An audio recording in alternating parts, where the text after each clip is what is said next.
बोलो माता संतोषी की जय। सभी भक्तों को जय माता दी।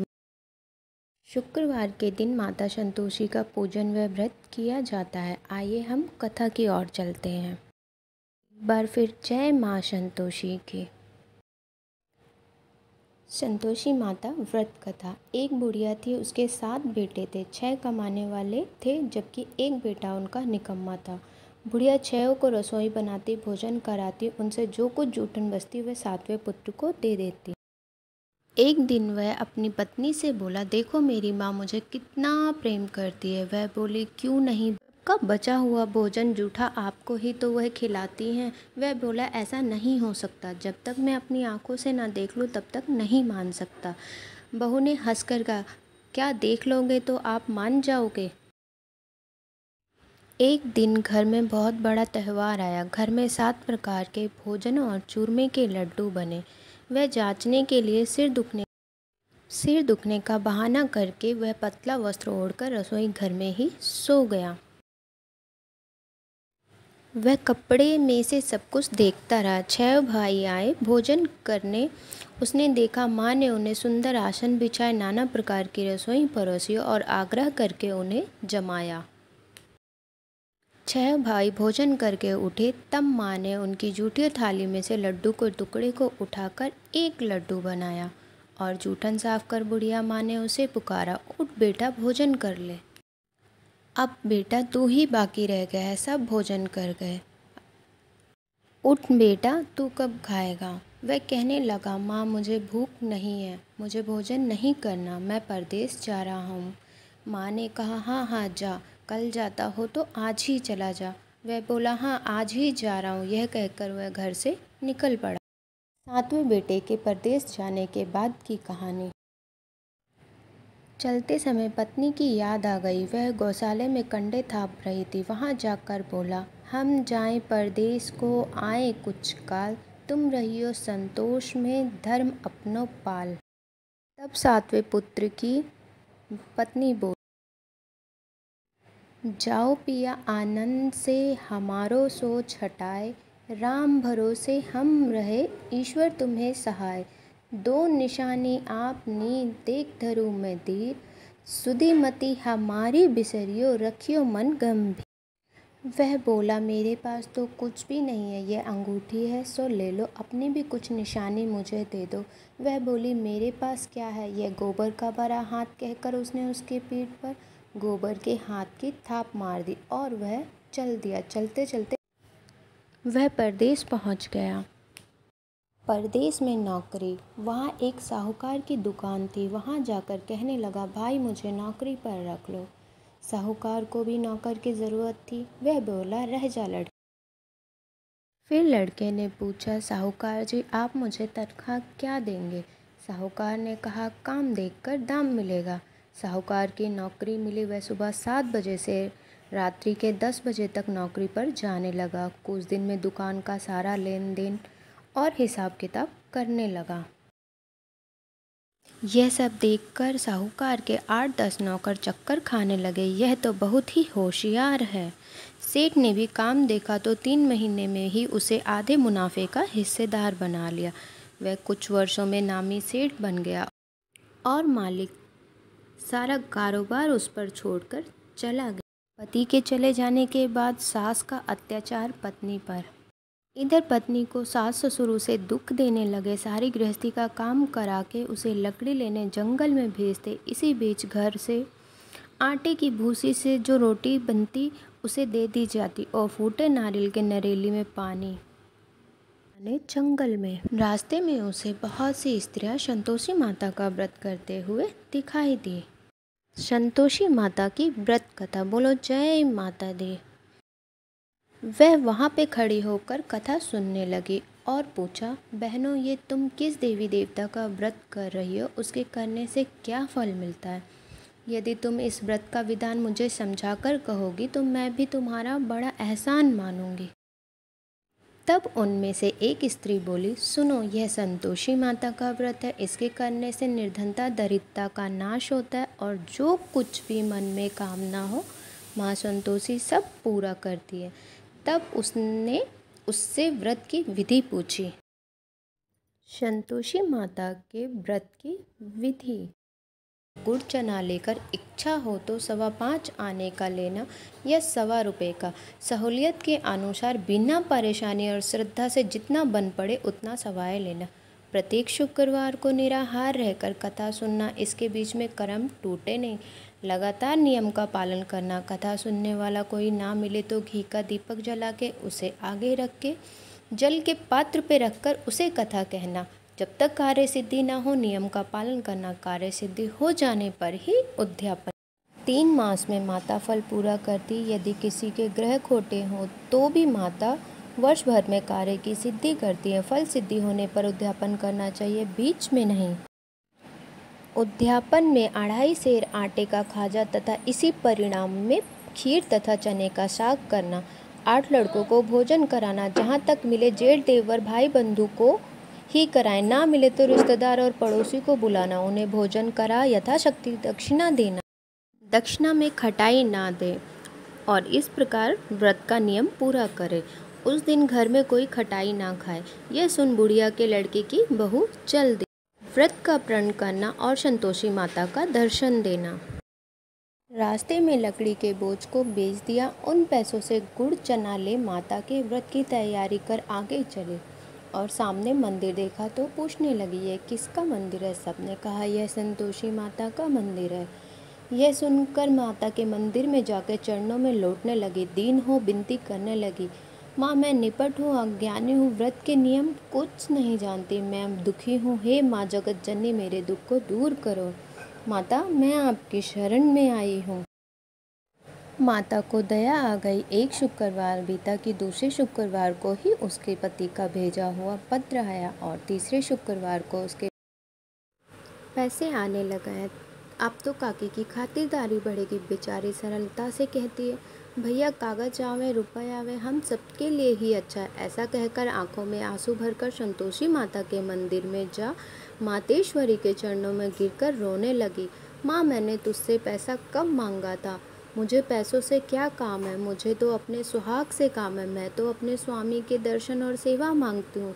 तब माँ ने प्रसन्नता होकर कहा, जा बेटे तेरा स्वामी आवेगा। यह सुनकर खुशी से बावली होकर घर में जाकर काम करने लगी। अब संतोषी माँ विचार करने लगी, इस भोली पुत्री को मैंने कह तो दिया तेरा पति आएगा, परंतु आएगा कहाँ से? वह तो इसे स्वप्न में भी याद नहीं करता। उसे याद दिलाने के लिए मुझे ही जाना पड़ेगा। इस तरह माताजी ने उस बुढ़िया के बेटे के पास जा स्वप्न में प्रकट होकर कहने लगी, साहूकार के बेटे सोता है या जागता है? वह कहने लगा, माता सोता भी नहीं हूँ जागता भी नहीं हूँ, कहो क्या आज्ञा है? माँ कहने लगी, तेरा घर बार कुछ नहीं है क्या? वह बोला, माँ मेरे पास सब कुछ है, माँ है, बाप है, बहू है, क्या कमी? माँ बोली, भोले पुत्र तेरी बहू घोर कष्ट उठा रही है, तेरे माँ बाप उसे परेशानी दे रहे हैं, वह तेरे लिए तरस रही है, तू उसकी सुध ले। वह बोला, हाँ माता जी है तो मालूम है, परंतु जाऊँ कैसे? परदेश की बात है, लेन देन का कोई हिसाब नहीं, कोई जाने का रास्ता नजर नहीं आता, कैसे चला जाऊँ? माँ कहने लगी, मेरी बात मान, सवेरे नहा धोकर संतोषी माता का नाम लेकर घी का दीपक जलाकर दंडवत कर दुकान में जा बैठना। देखते ही देखते सारा लेन देन चुक जाएगा, जमा माल बिक जाएगा, सांझ होते होते धन का भारी ढेर लग जाएगा। अब बूढ़े की बात मानकर वह नहा धोकर संतोषी माता को दंडवत घी का दीपक जलाकर दुकान पर जा बैठा। थोड़ी देर में ही देने वाले रुपए लाने लगे हैं, लेने वाले हिसाब लेने लगे हैं। कोठे में भरे सामान खरीदार नगद दामों में सौदा करने लगे। शाम तक धन का भारी ढेर लग गया। मन में माता का नाम ले और चमत्कार देख प्रसन्न हो घर को जाने के लिए वह गहना कपड़ा सब खरीदने लगा। यहाँ का काम निपटाकर वह तुरंत घर को रवाना हो गई। उधर उसकी पत्नी जंगल से लकड़ी लेने जाती, लौटते वक्त माता जी के मंदिर में विश्राम करती। वहाँ तो उसका प्रतिदिन का रुकने का स्थान जो ठहरा था। धूल उड़ती देख वह माता से पूछती, हे माँ ये धूल कैसी उड़ रही है? माता कहती है, हे पुत्री तेरा पति आ रहा है, अब तू ऐसा कर, लकड़ियों के 3 बोझ बना, एक नदी के किनारे रख, दूसरा मेरे मंदिर पर, तीसरा अपने सर पर।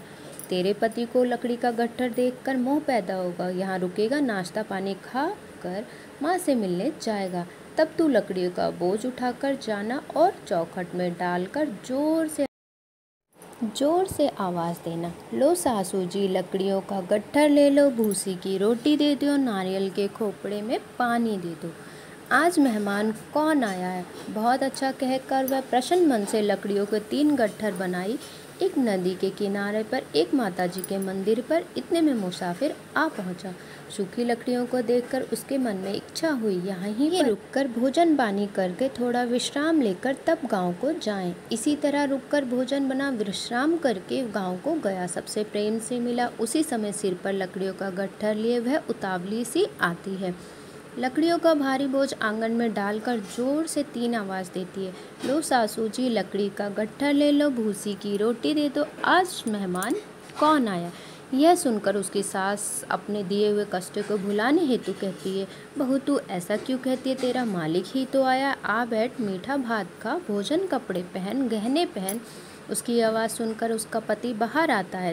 अंगूठी को देखकर व्याकुल हो जाता है और माँ से पूछता है, माँ यह कौन है? माँ बोली, बेटा यह तेरी बहू है। जब से तू गया है तब से सारे गांव में भटकती फिरती है, घर का कामकाज कुछ नहीं करती, 4 समय आकर भोजन कर जाती है। वह बोला, ठीक है माँ, मैंने इसे भी देखा है और तुम्हें भी। अब मुझे दूसरे घर की ताली दो, मैं अब उसमें रहूँगा। माँ बोली, ठीक है बेटा, जैसा तेरी मर्जी। तब वह दूसरे मकान की तीसरी मंजिल का कमरा खोलकर सारा सामान जमाया। एक दिन में ही वह राजा के महल जैसा ठाट बाट बन गया। अब क्या था, बहू सुख भोगने लगी। इतने में शुक्रवार आया। शुक्रवार के व्रत में उद्यापन में हुई भूल, खटाई का इस्तेमाल। उसने अपने पति से कहा, मुझे माता संतोषी के व्रत का उद्यापन करना। पति बोला, खुशी से कर लो। वह उद्यापन की तैयारी करने लगी। जिठानी ने लड़कों को भोजन के लिए कहने गई। उन्होंने मंजूर किया, परंतु पीछे से जिठानी अपने बच्चों को सिखाने लगे, देखो रे, भोजन के समय खटाई मांगना, जिससे उसका उद्यापन पूरा ना हो सके। लड़के जिमने आए, खीर खाना भरपेट खाया, परंतु माँ की बात याद आते ही कहने लगे, हमें खटाई खाने को दो, खीर खाना हमें नहीं भाता। देखकर आरुचि होती है। वह कहने लगी, भैया खटाई किसी को नहीं दी जाएगी, यह संतोषी माता का प्रसाद है। लड़के उठ खड़े हुए, बोले, पैसे लाओ। भोली बहू कुछ नहीं जानती थी, उसने पैसे दे दिए। लड़के उसी समय हट करके इमली की खटाई खाने लगे। यह देखकर बहू पर माता ने क्रोध किया। राजा के दूत उसके पति को पकड़कर ले गए। जेठ जिठानी मनमाने खोटे वचन कहने लगे, लूट लूट कर धन इकट्ठा कर लाया है, अब सब मालूम पड़ेगा जब जेल में मार खाएगा। बहू से ये सब वचन सहन नहीं हुए। माँ संतोषी से माफ़ी। रोती हुई माता जी के मंदिर में गई, कहने लगी, हे माता, आपने क्या किया? हंसाकर क्यों रुलाने लगी? माता बोली, बेटी तूने उद्यापन में मेरा व्रत भंग किया है। वह कहने लगी, माता मैंने कुछ अपराध किया है, मैंने तो भूल से लड़कों को पैसे दे दिए, मुझे क्षमा करो, मैं फिर तुम्हारा उद्यापन करूँगी। माँ बोली, अब भूल मत करना। वह कहती, अब भूल नहीं होगी। अब आप बताओ वह कैसे आवेंगे? माँ बोली, जा पुत्री, तेरा पति आता रास्ते में मिलेगा। वह निकली, राह में पति आता हुआ मिला।